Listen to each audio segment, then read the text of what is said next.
What is up, 242 students? My name's Chris. I am so excited with summer right around the corner. You know what that means? Tubing season. As such, I decided to hop on my boat and kind of make sure everything's working, before the summer. And I am honestly just loving the warm weather. The sun is shining, the sky is blue. It's just a great day. Well, hey, if this is your first time here, I wanted to welcome you. We are so stoked that you are joining us today. While you're watching and while you're hanging out in the chat, feel free to post on your social media, whether it's TikTok, Instagram. Let us know where you're watching. And when you do post, hashtag 242 students as well as your local campus. Meanwhile, while we're waiting and during the service too, feel free to use the chat. Let us know if something stuck out to you, if it resonated with you. Let us know. We'd love to hear from you, hear your thoughts, and to be able to connect with you. Well, hey, the service is about 1 minute away. I'm gonna go hop in the water and I'll see you guys later. All right.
Two 42 students, what is going on? Zach here, And I don't know about you, but during this quarantine, I have been listening to a ton of music. So much music, in fact, I have decided to just quit my day job and it's just music from here on out. And I am actually starting to train for The Voice.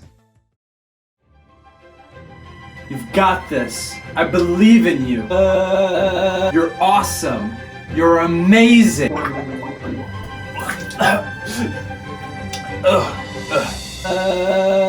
re mi fa sol la ti do. Do re mi fa sol la ti do. Let's do this. Ma. All right. Another like me.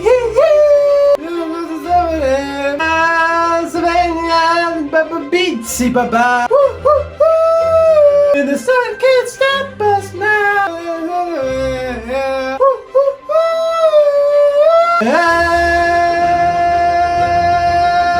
I promise you'll never feel like me. This is the greatest show. Hey, money. But the runaways are running the night. This is the greatest show. That's right, 242 students. Tonight is gonna be great. And now I'm gonna turn it over to my friends and yours, the Toy Box Gang. And then every Thursday we watch Wheel of Fortune and it's really loud. Come on, man. Can't we talk about something else? Fair enough. Mineral rights. Did you know that? No, man. Let's talk about something normal for once. Something two dudes could talk about. Right again, Lewis. But I have no idea what those things are. Just, tell me about your girlfriend, I guess. Well, her name is Cholula, and it just so happens she is a bottle of hot sauce. Right. Yeah, I know that. And when I leave this place, we are breaking up. Wait, you are? You ain't gonna try to make it work? Nah, long-distance relationships don't work. I love you, Rebecca. Oh, thank you. I will write you every day. Okay, sounds good. What's your email address? Becky_balloon_girlwithu@hotmail.com. Hotmail? She never wrote back. Yeah, girls can be like that. What's up, lady killers? So how do I break it off with Cholula? I don't know, Darren. It's complicated. You've broken a lot of hearts, right? Yeah, sure. Yeah, all the time. You go first. Nah, it's all right. You go first. Okay, I'm breaking up with you. Oh, What were you gonna say? well, I was just gonna say that you taught me how to finally forgive my father, but never mind now. I just don't know what to do. Well, remember, you can't spell do the right thing without looking inside yourself. I'm about to impale that cherub. Okay, bye. Theodore, what do I do about Cholula? Who? The bottle, Oh, yes. What about her? they breaking up. I'm gonna miss her so much. I feel so empty inside. I know it hurts, Darren, my boy. Love can be hard, but it can also be good. You just have to be patient. And besides, you'll always have your friends.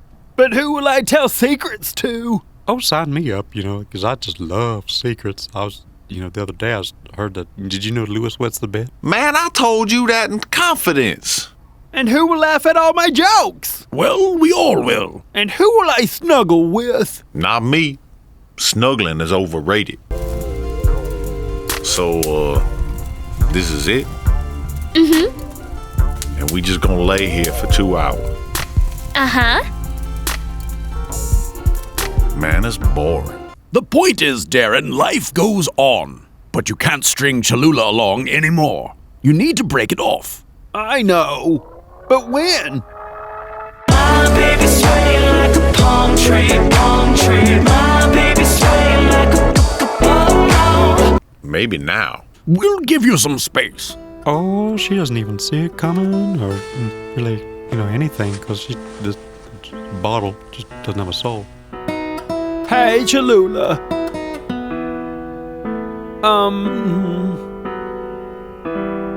We need to talk.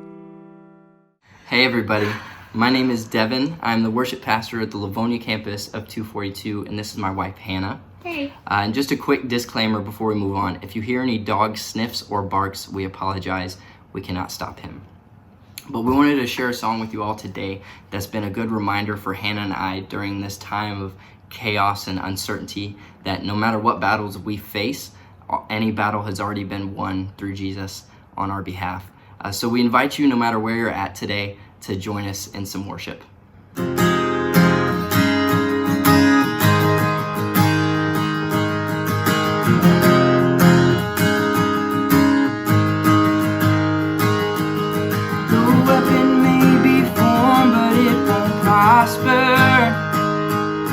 And when the darkness falls, it won't prevail.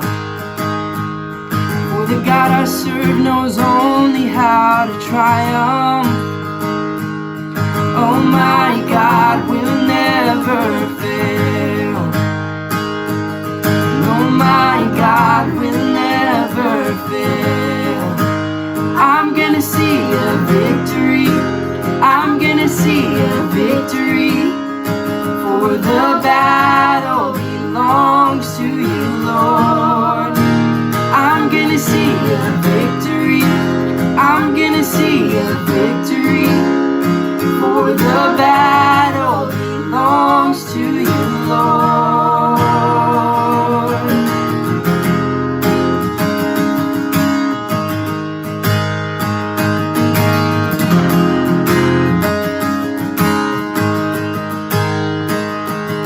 There's power in the mighty name of Jesus.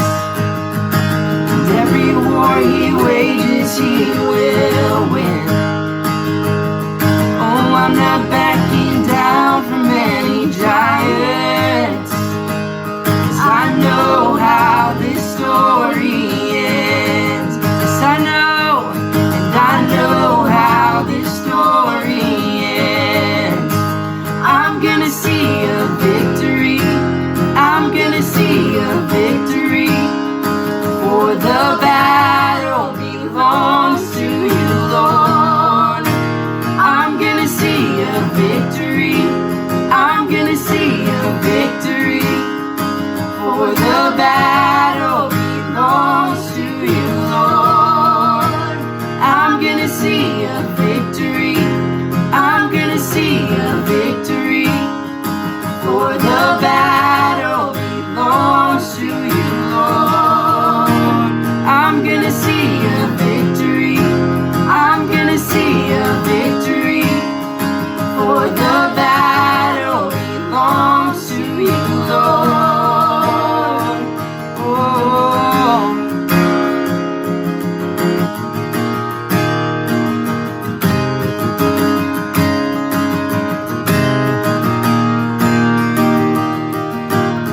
You take what the enemy meant for evil, and you turn it for good. You turn it for good. You take what the enemy meant for evil, and you turn it for good. You turn it for good. You take what the enemy meant for evil, and you turn it for good. You turn it for good. You take what the enemy meant for evil, and you turn it for good. You turn it for good. You take what the enemy meant for evil, and you turn it for good.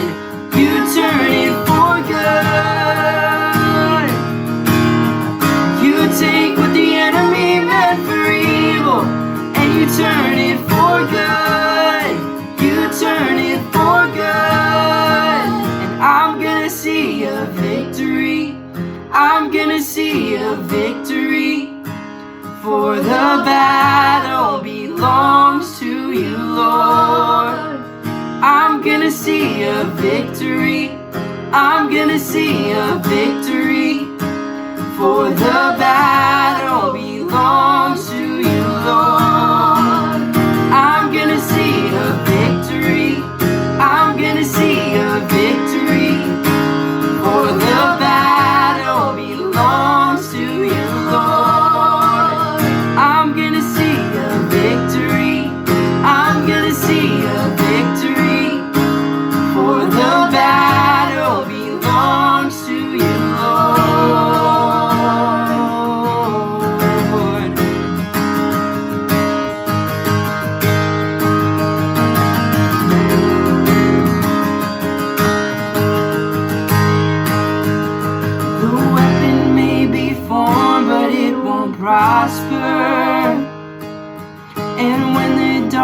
darkness falls, it won't prevail.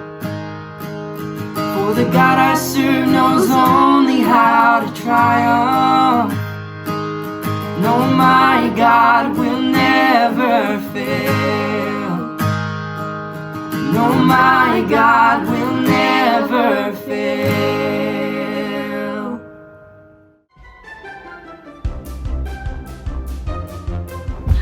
Hey guys, didn't see you there.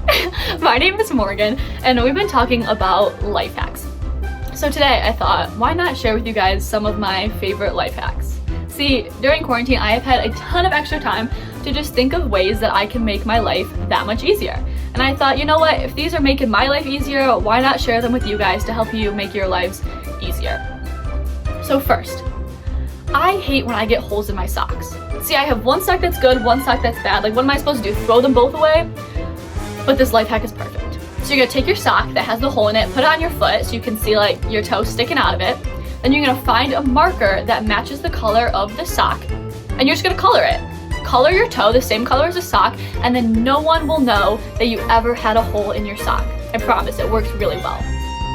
But also, during quarantine, I've been staying up super late. Whether that's studying for finals, doing homework, or just binge watching TV, I've been staying up so late and I start to get super tired. And I'm like, okay, I drink coffee in the mornings and the caffeine helps me to wake up. So, what if I replaced my contact solution with coffee? So I tried it. You just take the contact solution out, pour some coffee in on the contacts, and pop those bad boys in your eyes, and there you go. You got the caffeine going straight to your brain. I promise you will be awake for hours. I got one more for you guys. So I've been eating a lot of snacks, probably too many. But I also, like, while I eat the snacks, I want to be able to like text my friends, do something. I don't want my hands occupied having to continue to eat. So here's the thing. Grab a sweatshirt, the bigger the better, and put it on backwards. So you got like the hood right here. Yeah, so grab that sweatshirt, put it on, and then take the hood and fill it with your favorite snack food. For me, I chose popcorn. See, now you don't have to use your hands. All you have to do is reach your head down, grab some of that food, and there you go. Your hands are free to text your friends, do whatever you want. Guys, try some of these hacks. Tell me if they work for you, because I know they've made my life that much easier. Hey guys, what's up? I want to know, have you ever had something so delicious that the moment you ate it, you knew your life was changed, right? Well, for me, it's happened to me the other day. Maybe for you, just like me, you've been cooking and baking and trying new things. Well, my friend Janelle sent me this recipe and she swore to me it was the best chocolate chip cookies ever. And of course, I like cookies and I was like, no, I've had better, I'm sure. Well, she sent me the recipe. I decided to try it one day and I was wrong. These are literally the best cookies. And I actually made some. Oh, look at this, right out of the oven. Look at how delicious that is. Now, these things are so good. They are sea salt chocolate chip cookies. They got sea salt sprinkled on the top. I used the good chocolate. Like, these are premium cookies. And oh. So good. And I'm not gonna lie, the moment I ate those, I knew my life was changed, right? Because they were so good. The problem is that when you have something really good, you have this thought of like, this is the best thing that's happened to me and the worst thing, because now you're gonna want them more, right? And cookies, they're delicious, but they're not the best for you. And so it's kind of like one of those things where this is the worst thing and the best thing that's happened to me because these are so good. And so the Bible, actually, in James, we've been walking through the book of James, and in the book of James, it talks about a little bit of this idea where it talks about how when we have a love for the world over our love for God, it can be really bad.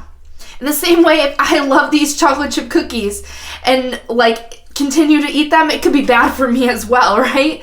I might get a stomach ache, and it's not good for you to just eat cookies, although we want to, we wish we could, but it's not good, and it can be bad for us. In the same way, when we have this love for the world, love of things of this world, and I get it, you're like, man, the world is so great. You mean I can't love the world? Like, there are great things in the world. Maybe you're like, oh, are you telling me that when I go out into the mountains that it's bad? No, that's not what I'm saying. Or what, this video game that I play, that it's bad, that I love it. No, I'm not saying that either. But there's such a balance between loving a thing and loving God more. And how do we honor God and love God more than we love these things of this world? More than I love these cookies, right? Well, it kind of boils down to one thing that we're going to be talking about today, and it's this word called humility. For the last few weeks, we've been going through the book of James during this Life Hack series. And today we're going to be looking at James chapter 4, verses 4 through 8. So if you have a Bible at home, grab it and follow along with me. And this is what James, the brother of Jesus, writes. He says, "You adulterous people, do you not know that friendship with the world is enmity with God?" Another way of putting that is makes you an enemy of God. "Therefore, whoever wishes to be a friend of the world makes himself an enemy of God. Or do you suppose it is to no purpose that the scripture says he yearns jealously over the spirit that he has made dwell in us?" This is bringing us back to Genesis, the very first book of the Bible, where God imparts life into us by breathing his spirit into us. And this, it continues by saying, "But he gives more grace. Therefore it says, God opposes the proud, but gives grace to the humble. Submit yourselves therefore to God. Resist the devil, and he will flee from you. Draw near to God, and he will draw near to you. Cleanse your hands, you sinners, and purify your hearts, you double-minded." And these 4 verses are part of a bigger section of my Bible saying warning against worldliness. And honestly, that last verse kind of makes me think of what's going on in our world today. You have all of these reminders to wash our hands, use Purell, to clean off the germs, the bacteria off of our hands. But James here is saying, do those things to purify your lives and your hearts of sin. Sin is simply things that go against God's way. And so for you and I, when it comes to sin in our lives, there's a lot of things when it comes to our love of the world, like it talks about in this passage, that pull us away from God. And this passage isn't saying everything in the world is bad. We need to go find a cabin in the Yukon Territory of Canada and hide out there and stay away from the world. I love Star Wars. I love my dog. I love my family. I love technology so that we can hang out together. That's not what this passage is saying, but it's ultimately talking about really the mindset, and I'll even say the heart set for all of us when it comes to taking on those, really what the world says. Because I don't know about your friends, I don't know about the people that you watch on YouTube or on TV, but this seems to be a world that's all about self-promotion. It's about telling everyone how awesome we are. And many things that people are doing are really cool, but that's not God's way.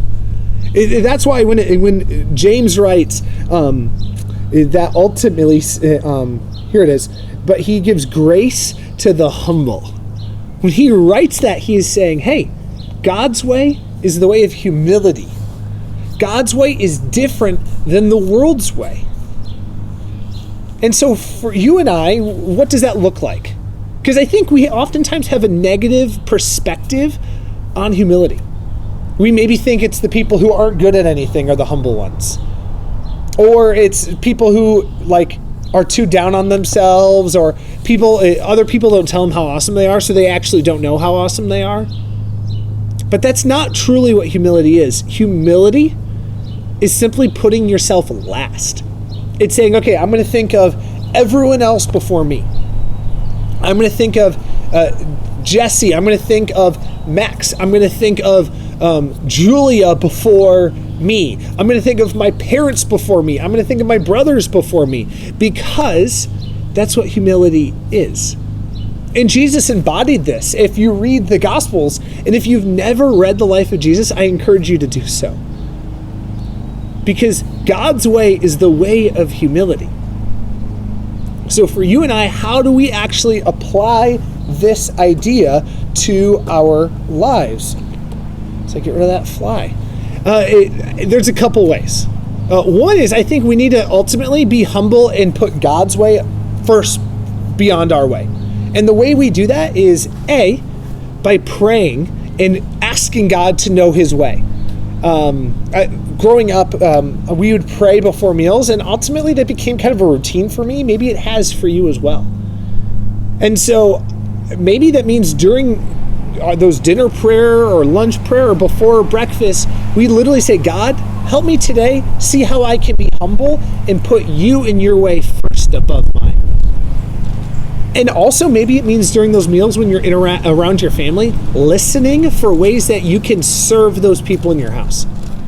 Another way is by reading this book and learning and seeing how Jesus himself was humble, and Matthew, Mark, Luke, and John, or even continuing reading the book of James with your small group through a Bible reading plan. Ultimately, our lives and our hearts should be focused on how can we put others and God first. That's what James is writing here, and that is what's so different from the world today.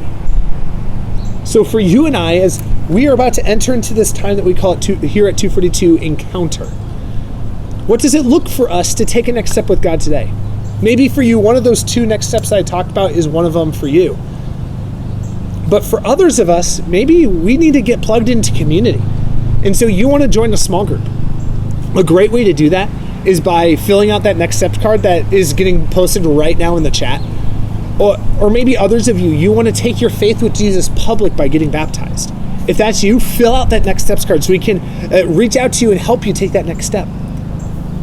Others of you, maybe you just need to read and reread this passage, James chapter 4, verses 4 through 8, and just let those words soak into you and let God convict you of what it says. Others of you, maybe you need to sing like the song we're about to sing all together, all throughout the state of Michigan, all throughout the world. Honestly, maybe not right now, but these are songs that the whole church sings together. Whatever your next step is, my hope is that you will take it now. But first, will you pray with me? God, I thank you for these students. I pray that as we go and help one another take next steps with you, God, that ultimately we will be known as a place that is humble, that is a place that puts you and other people first, God. Lord, I pray that we will all take next steps in this area and that we will all encourage each other in this. I pray all this in your Son's holy, precious, and powerful name. Amen.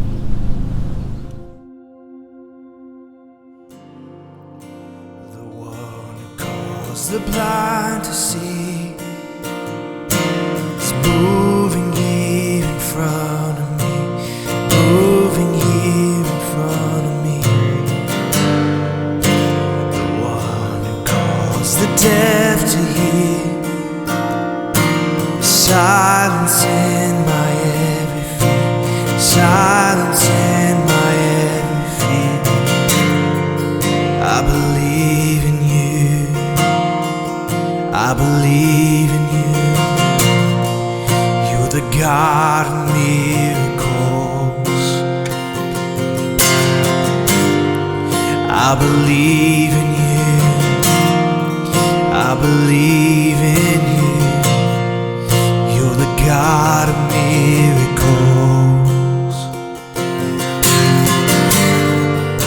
the one who does impossible is reaching out to make me whole, reaching out to make me whole. The one who put death in his place, his life was flowing through my life is flowing through my veins. I believe in you, I believe in you. You're the God of miracles. I believe in you, I believe in you. You're the God of miracles.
I believe in you.